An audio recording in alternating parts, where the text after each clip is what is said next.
I call the member for Capricornia. Thank you, Mr Speaker. My question is to the Deputy Prime Minister and Minister for Agriculture and Water Resources. Will the minister update the House on how the live cattle trade is supporting jobs in regional communities such as Rockhampton? Is the minister aware of any alternative approaches that would stifle opportunities for hard-working Australians? The Deputy Prime Minister.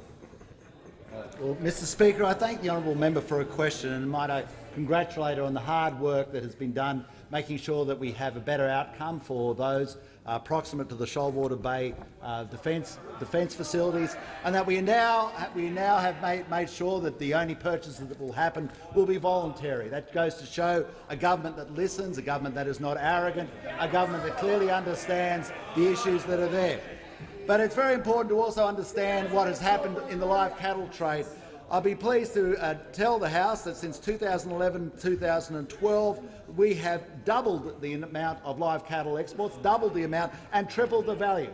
So not only are we selling more, we're getting more for them. And this is bringing real money back into an economy which for the first time will produce in excess of $60 billion in agricultural production for our nation.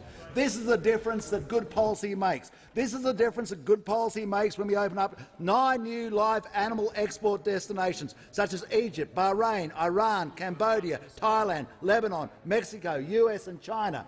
And I'm happy to also say that that we'll be about to have our first sea shipment, which will leave from Portland, Victoria, from the seat of Wannon for China.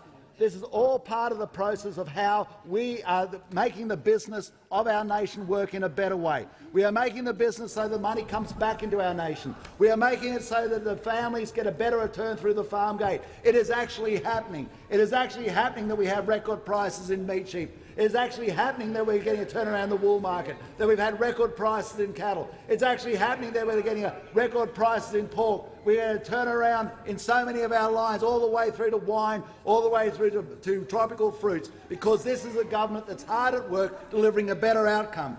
And there are policies out there that could stifle all this. And I suppose one of the first ones, and the member for Flynn would be very interested in this, is a Labor Party policy for a 50% renewable target. A 50% renewable target to the working men and women at the Boyne smelter would absolutely crucify them. It's the trouble with the Labor Party these days, Mr Speaker, is they don't have many people who've actually ever done any labour.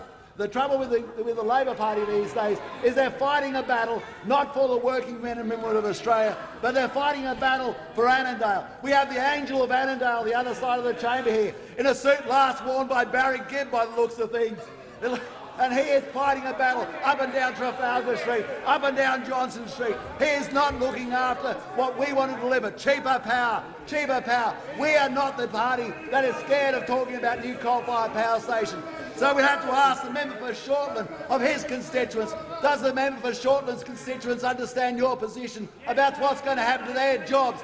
What's going to happen to the jobs in the Hunter Valley? Does the member for Hunter understand what his policy means for jobs for the people in the Hunter? Deputy Prime Minister's time has expired. I call the member for Barton.